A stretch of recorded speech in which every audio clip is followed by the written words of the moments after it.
Hello, this is Michael Hexter. Welcome to Politics 2100 here on YouTube.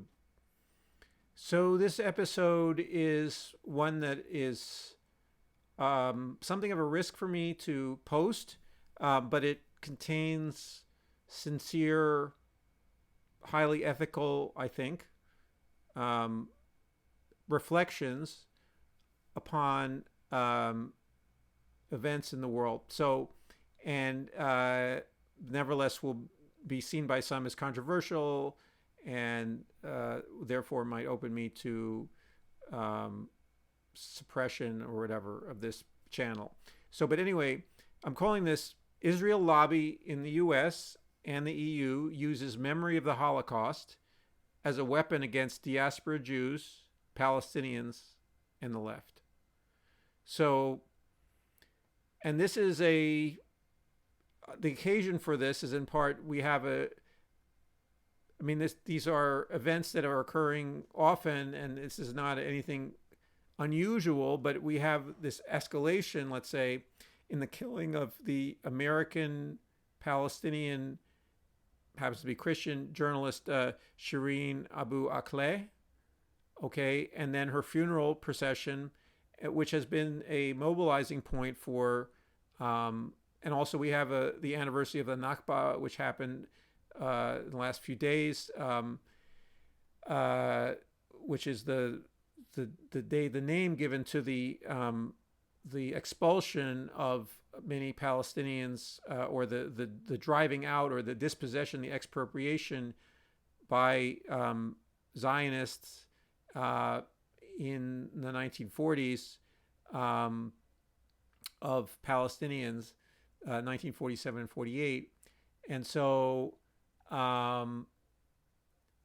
that which is called the Nakba in Palestine.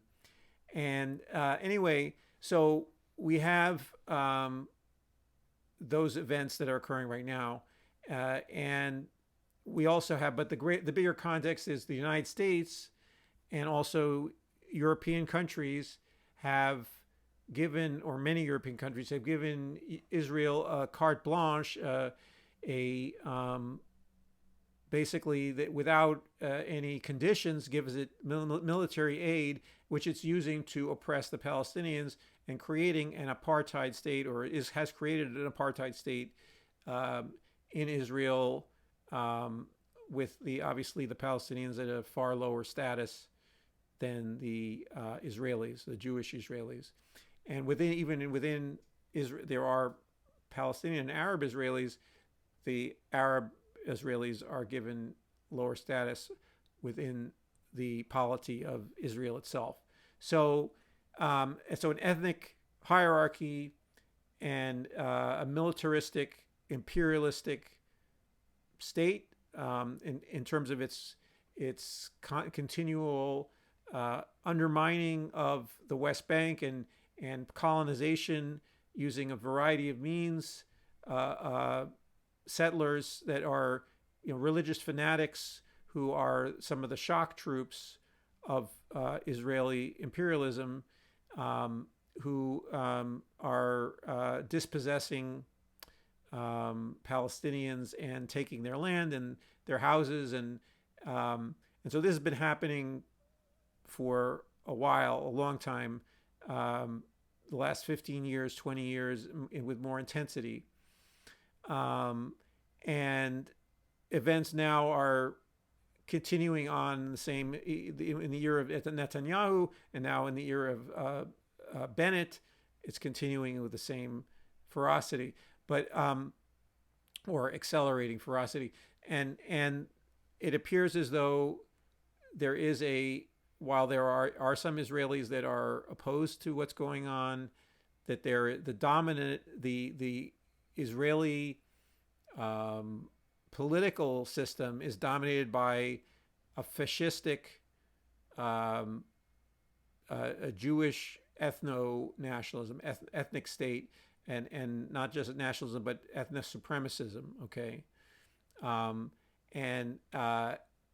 Which is easy to notice in the attitudes of many Israelis, not all, many Israelis, toward Arabs and towards the Palestinians in particular, and can be it's not hard to find. And then when you see that they are not only are these attitudes of these individuals, but that there is the strongest military in the Middle East, backing up and those attitudes with a system of oppression and expropriation of Palestinians that continues on, essentially continuing the Nakba till today, okay, and expanding the Nakba. The robbery, the stealing of Palestine from the Palestinians, okay, by Jews, by people of my ethnic group, okay. Now, so we can say, so the Israel lobby is the arm of, Israel lobby is a diverse group. Some of it are Jewish groups, some of them there are a few non-Jewish groups in it. And so there are people who lobby for Israel who are not ethnically Jewish. So, but anyway, but the within the Jewish community, many of the key organizations can be considered part of the Israel lobby in the United States, and also in Europe, there are organizations that have more rigidly and militantly over the last couple decades also become similarly anti-Palestinian entities and supporting unconditionally Israel, and using, in the case of in Europe and also by the United States, and this is the topic of the discussion here, or the memory of the Holocaust as a weapon, okay, in defending the imperialism and the imperialism of the Israeli state and the apartheid, the erection of the apartheid system in Israel, and also the obviously the oppression of the Palestinians. And so and using the memory of the Holocaust as a shield, okay, and as a way to deflect any criticism, saying that we are victims. We have a moral standing as Jews that immunizes us from criticism for our current actions of oppressing another people, okay, and of basically stealing the land of another people and also oppressing them continuously, and killing, differentially killing. There is obviously, there's been Palestinian terrorism against, or of also other ethnic peoples in the region who have opposed Israel's either establishment or its expansion, and so there has been some pushback militarily or otherwise, though now, Israel is largely unopposed in that area. There was a time when it was more opposed, and so there was more of a sense of justification for a military response from Israel. But it's become a system in itself of an imperialist system. Similarly, that happened in the United States with our, after World War II, the creation of the military-industrial complex in the United States. Though obviously it's different in Israel in terms of it being a settler state, of recent origin, relatively speaking, compared to the United States. So anyway, the memory of the Holocaust is supposed to confer on us Jews, a particularly high moral standing, okay, that we have been victimized recently, so we are exempted from, now I'm not endorsing this view, but anyway, that we are exempted from criticism for our actions currently, or that we are entitled to do aggression and not have that aggression be noticed upon, because we are the victims already. We have been victimized in the past. We have a long history of persecution, and which can be included. We can observe today some elements of that persecution, and anti-Semitism does still exist. there is persecution of Jews in some areas of the world, and it can be revived, and it can be for reasons also that I can discuss here, and probably will discuss in future videos if this one doesn't be taken down and take my channel down. Okay, that there are reasons to fear that this misuse of the Holocaust, the memory of the Holocaust, is going to endanger Jews more, and it puts Jews in more danger because it perverts, okay, it distorts, it undermines the ethical basis of our people as a entity, as a group that has a history of oppression, has currently many benefits and privileges, or many success stories, including whatever that are earned, so to speak, but then also protections and privileges that can be taken away if we lose our moral standing. Okay, if we lose our ability to speak with a voice that is clear about oppression in general, and about that we have learned something from our experience as a people, and that we do not visit that oppression that we have experienced on other peoples. That we are not doing that. But right now, the dominant organizations within the United States Jewish community and in the EU are and also with recruiting the national governments, okay, of our country, and then also European countries, to enforce this this sense of entitlement, to aggress, upon the Palestinians, and also entitlement not to be criticized for supporting the apartheid regime in Israel, and the imperialist and the militarist regime in Israel, and the oppression of the Palestinians.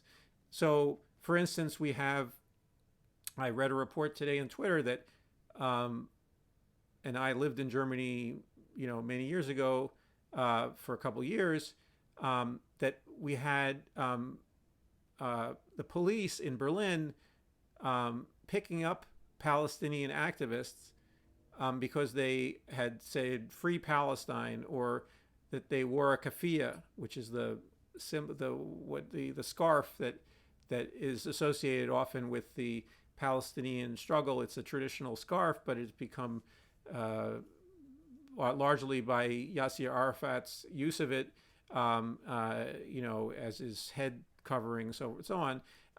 It became the symbol of pro-Palestinian sentiment not only in Palestine, Israel, but also in Western countries. So, but anyway,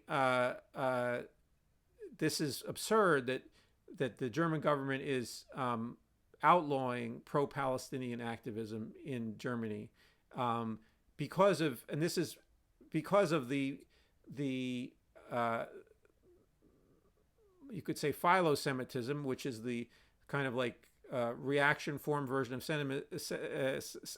anti-Semitism, or sort of a false and idealized, quote unquote, love of Jews, and an elevation of Jews as a protected class, so to speak, and this is basically based on an effort to have reparations for the harm done by the Holocaust. But so basically, the Israel lobby, though, has taken Germany did some reparations, and it was good that they did it, and my family received some reparations. It wasn't very substantial, but some reparations, and that's fine. But I don't want my reparations, and other Jews shouldn't want their reparations be at the cost of Palestinian lives and Palestinian rights and the rights of both Germans and Jews and Arabs in Germany and elsewhere, and non-Arab, anyway, any individual of any ethnicity to express their political opinions about what's going on in Israel. So there has been a substitute of the interest of Israel with the interest of the Jewish people overall. Okay, the Jewish people overall is not the interest of the state of Israel. And I would say currently they're going in the opposite direction. Okay, the interest of the state of Israel is diverging from the interest of the Jewish people. And the Israel lobby, though, is trying to suppress views like mine because their view is so reprehensible, is so morally repugnant, okay, is so low, is so they are using the memory of events that were some of the worst oppressions of anybody, the worst genocides ever recorded, okay, some of the worst, okay, ever, okay, and they have become the formula and the standard for understanding what a genocide is, okay, the Holocaust against the Jews. But they're using that for the very narrow political, nationalistic, and militaristic purposes of the state of Israel under the guidance, under the leadership of Jewish ethno-nationalists, of Jewish eventually fascists. Okay, I mean, I'm using the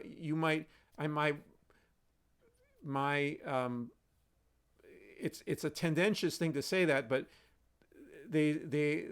it's basically they have become they are become the oppressors. They have turning what psychoanalysts call turning passive into active. So over a historical arc of 70, 80 years, 90 years, having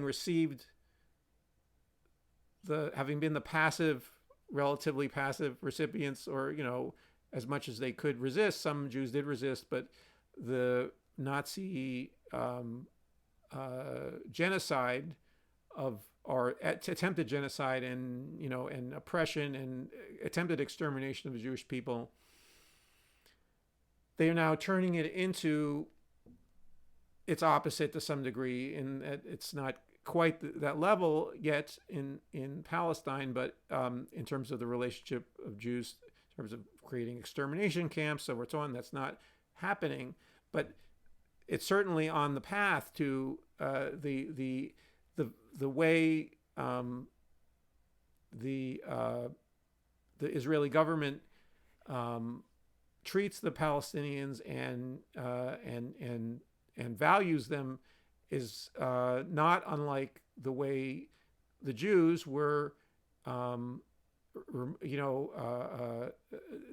citizenships. In the case of my family, my father and grandfather and grandmother, their citizenships were revoked through the Nuremberg laws, and and they had to change their names to using the word Israel in their names to denote that they were this different race in Germany, and so anyway, so that there was steps on the path to what eventually became the final solution, or whatever, the extermination efforts. But first, putting people in concentration camps, and one could say that Gaza is one big concentration camp for Palestinians, and also parts of the West Bank are becoming that as well. So anyway, we have this lobby, though, that is through various means has been accusing people of anti-Semitism. So I haven't brought this up yet, but there's a false charges of anti-Semitism that are being leveled at people, including maybe at me, even for saying these true statements about the repugnant, reprehensible activities, actions, thoughts of people within the Israel lobby and of the leadership of the Israeli government, as regards the Palestinians, as regards that they are vile. Okay, they are of a level which requires ethical people to condemn them. Okay, and to say they need to change or step out of positions of power and or be tried in criminal court, in international criminal court, for their actions. Now it can't be for thoughts and whatever, but for their actions in committing crimes against humanity. Okay, but yes, ironically, yes, you thought you had immunized yourself. I'm addressing these Jews, fellow Jews. You thought you had immunized yourself by the memory, cloaking yourself in the memory of the Holocaust, the memory of the oppression of my family and also many of your families. But cloaking yourself in it and saying you are immune from scrutiny, from ethical consideration, from that there is a universal humanity, and you are no longer, you don't confer on the Palestinians, and furthermore your opponents, okay, maybe other Jews who disagree with you, but certainly the Palestinians, the same rights, okay, and that you elevate yourself because using that memory of the Holocaust, okay, and that is not ethically supportable. That's anti-ethical. That's sociopathic. Okay, psychopathic. Okay, and so anyway, so there are these elements. The Israel lobby has been using these false accusations of anti-Semitism to take down people like Jeremy Corbyn. Okay, or and they're now against. Now this is where I'm talking about the left. So they're trying to preemptively. In the United States, criticism of Israel by high government officials is almost unknown. Okay, because of fear of this lobby, they are afraid of this lobby because there are many powerful people who support it, Jews and non-Jews. There are many wealthy people who support it, Jews and non-Jews. Okay, and they seemingly have this cloak around them where they say, well, we were persecuted, or we still are persecuted in the sense of, they falsely say, because the Palestinians are resisting their own extermination or their own ethnic cleansing, that is quote unquote persecution of Jews. Okay, or people who say that shouldn't happen are persecuting Jews. So they've done a switch, or a label switch, where the label of anti-Semitism and anti-Zionism or anti-Jewish imperialism, okay, are switched, okay, or one is supposed to substitute for the other, and they have to be distinguished. In fact, but they have created, among other things, so the Holocaust Remembrance Association has basically absorbed this and has made itself an adjunct to the Israel lobby by putting language or proposing language. I got in an argument with someone on Twitter who was claiming that anti-Zionism is in and of itself anti-Semitism. So it's not.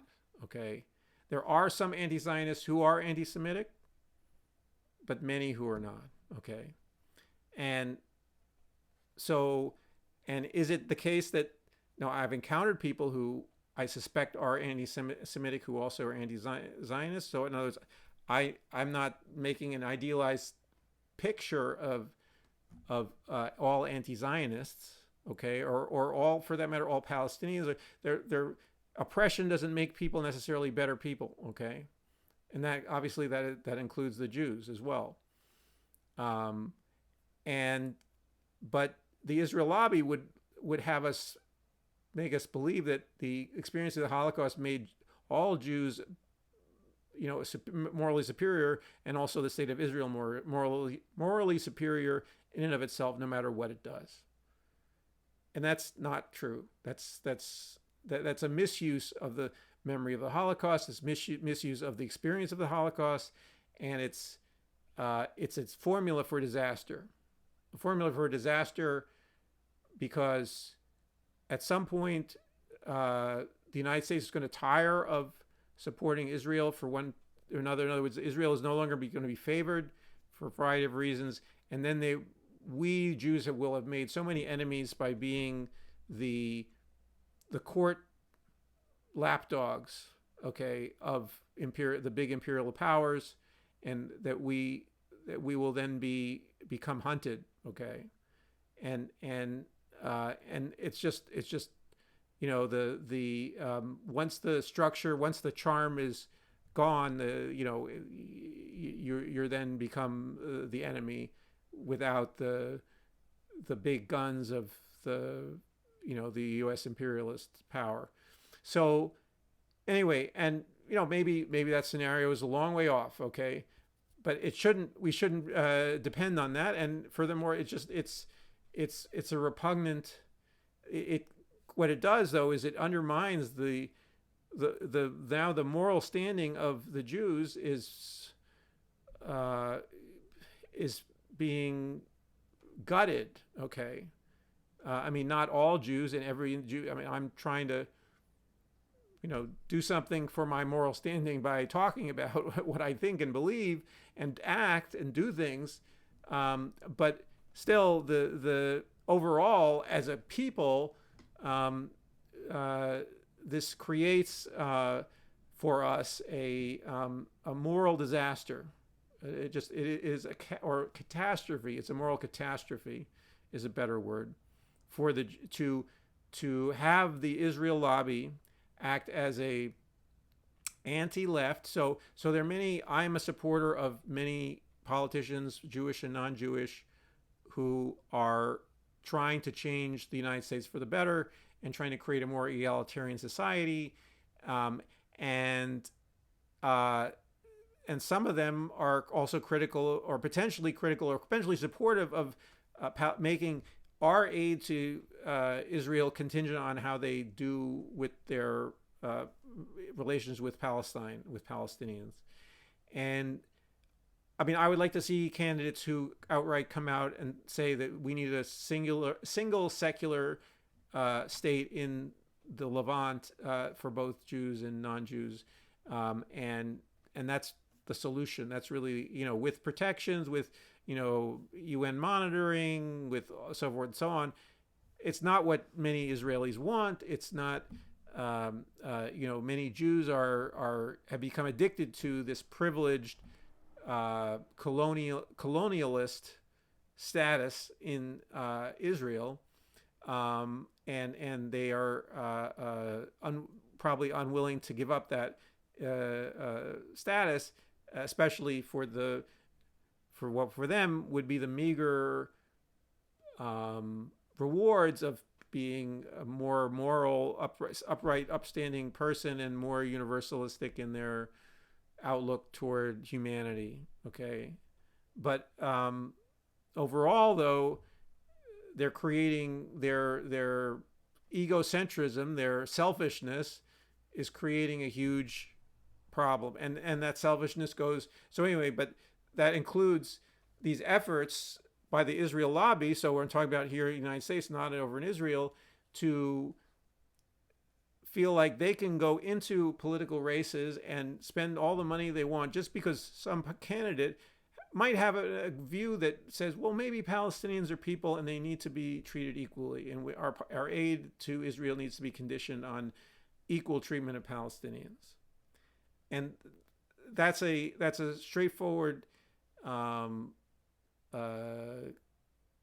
ethically and righteous position, and it's not only righteous, it is realistically the better solution overall for the long term in the Levant, for Jews and non-Jews living in the Levant. But the Israel lobby doesn't think of it, because the Israel lobby is the lobby of, in my view, the jackbooted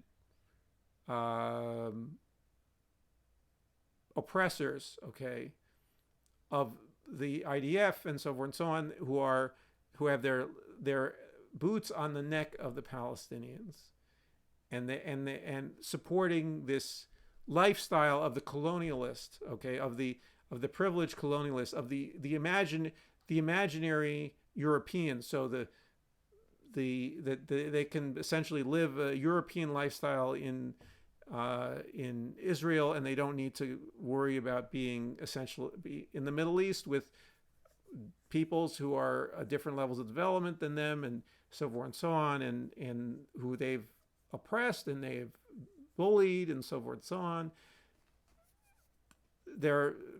So the Israel lobby is just simply this arm of, let's just continue this system of oppression and and making enemies and stealing from the Palestinians continuously. So anyway, and any politician who gets a moral, non-Jewish or Jewish, gets a moral stance or a political stance that says, wait a minute, that's not right. They come after you and they try to smear and they accuse you of anti-Semitism, so forth and so on. That needs to be, those false charges of anti-Semitism, the use of the Holocaust, that needs to be batted away. That needs to be destroyed as a weapon for the Israel lobby. Not that here I am in YouTube, and again, this video might be flagged by this lobby, which is very, very aggressive and would smear me any number of different ways to get their way, okay? Because they are operatives, they're sociopaths and psychopaths, in my opinion, or they act it. They're entirely focused on, they're the servants of this fascistic ethno-nationalist project of a colonialist state in a pseudo-Europe in Levant, backed by an enormous army, that essentially an apartheid state.